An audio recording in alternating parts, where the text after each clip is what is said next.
चला तर मग फायनली तो दिवस आला. स्वामींनी आम्हाला बोलून घेतलं. आम्ही अक्कलकोट आणि गाणगापूर दर्शनाला निघालो.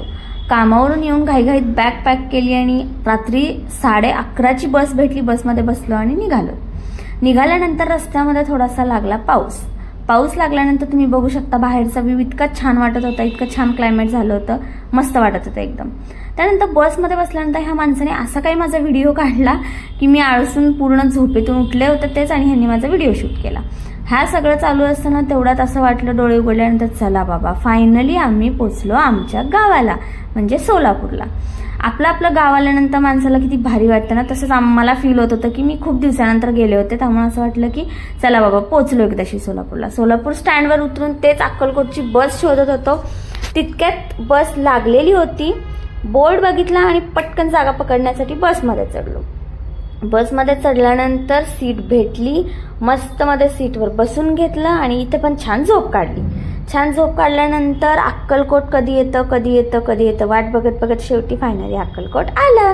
पण आम्हाला गाडी लेट झाल्यामुळे उशीर झाला जायला, आरती नाही भेटली सकाळची. त्यामुळे आम्ही ठरवलं की आता आपण इथून पुढे आधी गाणगापूरला जाऊयात आणि मग अक्कलकोट करूयात. गाणगापूरची बस आली, पण पौर्णिमा असल्यामुळे बसला खूप गर्दी होती. उभारूनच पूर्ण गाणगापूरपर्यंत प्रवास करावा लागला. गाणगापूरमध्ये उतरल्या सगळीकडे नुसता आरडाओरडा चालू असतो. संगम 6 सीटर भरपूर असतात. 20 रुपये घेतात पर पर्सन, म्हणजे ज्यांना माहित नसेल, जे पहिल्यांदा चाललं त्यांच्यासाठी. तर तिथून 6 सीटर करायची, आधी संगमलाच जायचं, आंघोळ करायची आणि मग बाकीचं दर्शन घ्यायचं. हे म्हणजे जे जातात त्यांना माहिती आहे, पण जे पहिल्यांदा गेलेत त्यांच्यासाठी सांगते. तर आम्ही अशा प्रकारे 6 सीटर केली. फायनली मग आम्ही संगमवर पोहोचलो. म्हणलं आता आंघोळ वगैरे करावी आणि मग बाकीचं दर्शन घ्यावं. आणि सेकंड पार्ट पण आहे, म्हणजे व्हिडिओ मी पूर्ण शूट केलाय दर्शनाचा, पण व्हिडिओ खूप मोठा होईल म्हणून मी काही तो ह्यामध्ये घेतलेला नाहीये, ते सगळं शूट केलेलं नाहीये.